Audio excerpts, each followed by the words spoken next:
샬롬, 좋은 아침입니다. 오늘도 은혜의 하루 되시기를 주의 이름으로 간절히 소망합니다. 이제 어제 말씀에 이어서 이 32절 말씀에서부터는 이 결혼하는 문제를 또 다시 다루고 있습니다. 이 결혼의 원칙은 먼저 38절이라고 볼 수 있는데요. 38절을 보시면 그러므로 결혼하는 자도 잘하거니와 결혼하지 아니하는 자는 더 잘하는 것이니라 하고 말씀합니다.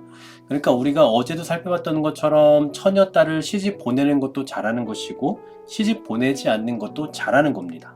그렇다면 왜 그냥 두는 것이 좋은 거냐? 어제도 살펴봤던 26절 말씀에도 그랬고 또 바로 앞에 29절에서도 말씀하고 있는 것처럼 곧 임박한 환란이 있기 때문입니다.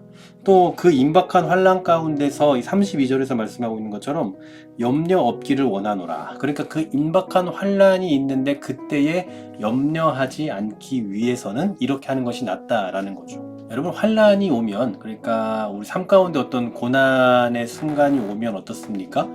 사실 우리 자신은 어떻게 돼도 그냥 견디든지 아니면 그냥 버티다가 죽든지라고 생각을 하지만 사랑하는 가족이 있으면 또 염려할 수밖에 없잖아요. 33절에도 그렇게 말씀을 하고 있습니다. 장가간 자는 세상 일을 염려하여 어찌하여 아내를 기쁘게 할까라고 생각한다고 했잖아요. 그러니까 이 세상 일을 염려한다. 여기서 말하는 세상 일은 이 세상의 일을 말하는 것이 아니라 자신의 가족을 염려한다는 뜻이에요. 어쩌면 너무나도 당연한 삶이기도 하죠. 남편으로서 아내를 어떻게 기쁘게 할까 생각해야 되는 거고, 또 아내도 반대로 마찬가지일 거고요. 이것이 우리의 결혼 생활이기 때문에 어떤 환란의 상황, 임박한 환란 앞에서는 더더욱 가족을 위해서 더 많은 염려를 할 수밖에 없는 겁니다.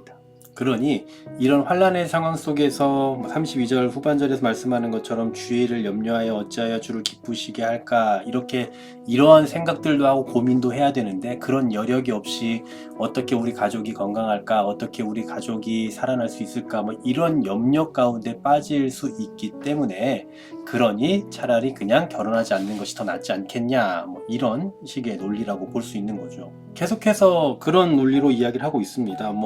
이 39절 40절에 보면 아내는 그 남편이 살아있는 동안에 매여있다 남편이 죽으면 자기 때로 시집을 간다 라고 얘기하고요. 여기 본문에는 말하고 있지 않지만 남편도 마찬가지 아니겠습니까? 남편도 역시나 아내가 죽으면 자유로워서 또 자기 뜻대로 장가 갈 수도 있겠죠. 같은 논리로.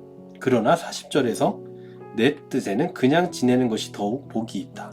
계속해서 바울은 그런 얘기를 하고 있는 거예요. 이렇게 하는 것도 좋고 저렇게 하는 것도 좋다. 그런데 이왕이면 이렇게 하는 것도 낫겠다. 계속 이런 식으로 말을 하고 있는 거죠. 도대체 왜 그러느냐? 왜 도대체 결혼을 안 하는 게 차라리 낫겠다. 이런 식의 논리를 계속 펴고 있느냐 하면 35절 말씀 보십시오. 오직 너희로 하여금 이치에 합당하게 하여 흐트러짐이 없이 주를 섬기게 하려 함이다 라고 말씀을 합니다. 여러분, 이게 바로 우리 그리스도인들의 삶의 원칙이죠. 전심으로 흔들림이 없이 주를 섬기도록 하기 위해서다라는 거예요. 우리가 어떤 일을 할 때에는 이 원칙이 분명해야 되는 겁니다. 주를 섬기는 데 있어서 흐트러짐이 없어야 돼요. 이치에 합당하게 행해야 되는 겁니다. 하나님의 길을 따르는 데 있어서 주님이 맡기신 그 직분과 사명을 감당하는 일에 있어서 마음이 나누어져서는 안 되는 거죠. 그러니까 우리는 세상을 살기 때문에 세상에서 해야 될 일들을 다 합니다. 결혼도 하고 가정생활도 하고 또 우리에게 맡겨진 책임이니까 잘 감당해야죠. 어떤 이단 사이비들처럼 가족을 다 버리고 직장도 다 버리고 학업도 다 포기하고 그냥 교회 들어가서 하는, 이거는 건강한 게 절대 아니에요. 결혼을 했든 직장 생활을 하든 학업을 하든 일단 우리에게 맡겨진 책임이니 그 일에도 우리가 충성을 다해야 되고 최선을 다해야죠. 하지만 그 일로 인해서 주를 섬기는 일에 있어 흐트러짐이 발생하면 안 된다라는 겁니다. 여러분, 사람은 반드시 한 가지만 하라는 법은 없잖아요. 직장 생활을 하면 가정을 포기해야 된다거나 아니면 결혼을 하면 직장을 포기해야 된다거나 그렇지 않잖아요. 이것도 하고 저것도 하고 이것도 잘하고 저것도 잘할 수 있는 법이거든요. 이와 마찬가지로 우리가 직장 생활도 열심을 다하고 가족을 위해서도 헌신된 자세로 살되 주를 위한 삶에 있어서도 흐트러짐이 없어야 한다라는 거예요. 그런데 대다수의 많은 사람들의 모습을 보면 직장 생활이나 학업이나 그러한 일들에 대해선 참 열심을 다하고 흐트러짐이 없이 자기 관리를 잘 하면서 하려고 하지만 신앙에 있어서는 또 그런 흐트러짐이 참 많이 보이는 면이 있는 것 같다라는 생각이 들어서 안타깝습니다. 어쩌면 결혼을 하고 안 하고의 문제는 그리 중요한 문제도 아닌 것 같거든요. 근데 이런 걸 가지고 계속 이렇게 말하고 있는 그 이유는 결국은 전심으로 주님을 섬기는 일에 있어서 흐트러짐이 없어야 한다, 이걸 말하고자 하는 거였잖아요. 그만큼 우리의 삶은, 그리스도인으로서의 삶에 있어서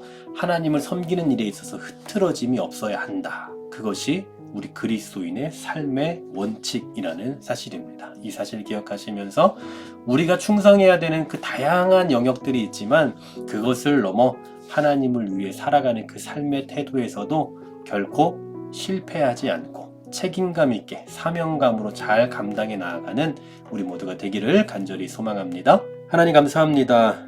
우리가 결국은 흐트러짐 없이 주를 섬기게 하기 위하여 이 세상의 삶을 살아가면서도 좀 더 지혜롭게 행하고 또 지혜롭게 결정해야 한다는 것을 생각해 봅니다.